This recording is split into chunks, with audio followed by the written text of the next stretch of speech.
Hello everyone, welcome to Stockbusters at TaipanFinancialNews.com. I'm your host, Krista Das. Tech stocks have made gains across the board this month. Take a look at IBM, for instance. The stock gained new 52-week highs this month. And the tech-heavy NASDAQ composite and the Morgan Stanley High Tech 35 index keep inching higher.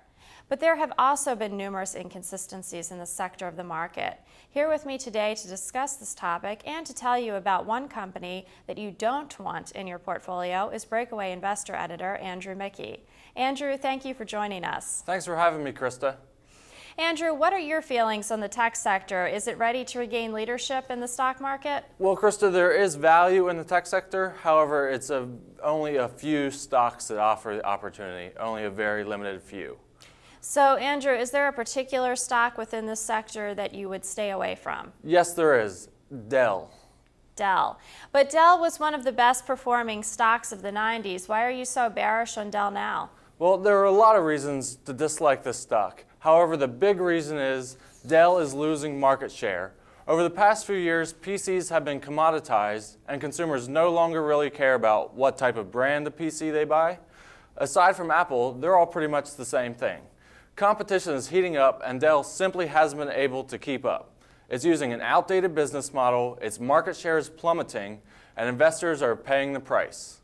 But hasn't Microsoft recently released its Vista operating system with higher than expected sales, and shouldn't this help companies like Dell sell more PCs? Well, you're right, it should, but we have to look at the direct impact on Dell.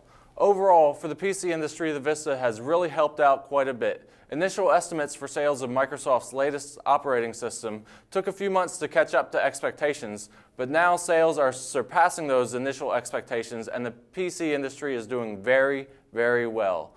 Like I said, worldwide PC sales were up 10.9% last year. Now, if Dell were just keeping up pace with competition, it would have increased sales 10.9% as well, but that's far from reality in Dell's case.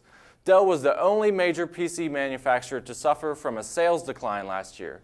In fact, while the extremely mature market was posting its strongest growth in years, Dell's sales actually declined 6.9%. Meanwhile, Dell's competitors were off and running.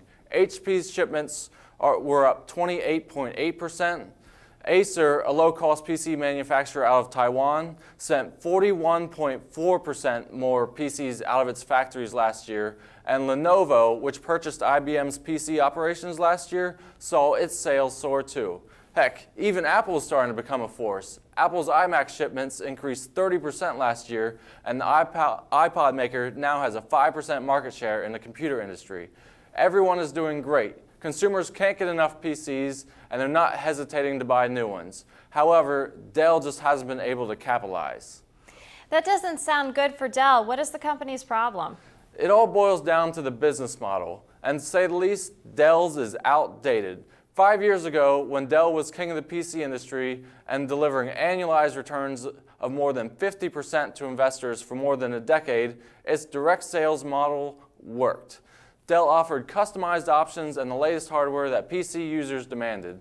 At the time, Moore's Law was holding true and processor speeds were doubling every 18 months. As a result, a new PC was seriously out of date within 18 months of the initial purchase. But since the improvement in processing power has slowed down drastically, PCs are lasting longer and have gotten much cheaper. Dell's customizable, cutting-edge model was working great. After all, when the average consumer was spending $3,000 on a laptop computer, they wanted a lot of features and only the ones they wanted. And Dell's competitors were sitting with millions of unsold PCs on their distributor shelves that were seriously outmoded. In order to get the latest and fastest processor, PC buyers were willing to wait a week for delivery. But since you can now pick up a decent laptop for $500 or $600, consumers aren't willing to wait a week to have a customized Dell delivered to their homes. It's a lot easier just to go to Circuit City or Best Buy and buy one right off the shelf. It's just as good, and most importantly, you get it right now. Right. Dell missed the big shift in the PC industry as technological development slowed down. From an investor's perspective, why is market share so important? Well, there are a lot of reasons. One is that because in a highly commoditized industry like PCs, profits all come down to creating an economy of scale. and those with the largest market share reap the largest profit margins. Essentially, it's the key to getting more profits out of each dollar of revenue. Just look at Google 7 years ago. Yahoo, AOL, Lycos, and MSN dominated the internet search market. The portal-based model with flashy banner ads, news, chat rooms pasted all over the page was working extremely well. But then came along Google with a slightly different business model, and now Google has more than 50% of the internet search market. And we've all seen Google soar to almost $500 in the last few years thanks to its growing market share. Meanwhile, competitors with portal-based models have simply languished. That's how important market share is. And that's why a breakaway investor is almost completely focused on market share and finding tomorrow's leaders in many different industries first. And right now, we're seeing a few small players quickly growing market share in the oil service sector, uranium enrichment, and dozens of other industries. By expanding market share, a few small players are quietly growing into tomorrow's market leaders. And that's how you become a successful investor. P/E ratios, chart patterns, investor sentiment all have their place, but at the end of the day, market share is always king. So bottom line, keep Dell out of your portfolio. Yes. Bottom line, stay away from Dell. Thanks, Andrew. You're welcome, Krista. Well, there you have it, folks. Avoid Dell like the plague. If you'd like to see the other stocks Andrew suggests are also stock busters, then please feel free to join Breakaway Investor. You'll see sign-up information on TaipanFinancialNews.com. Until next time, have a great week and keep your portfolio safe.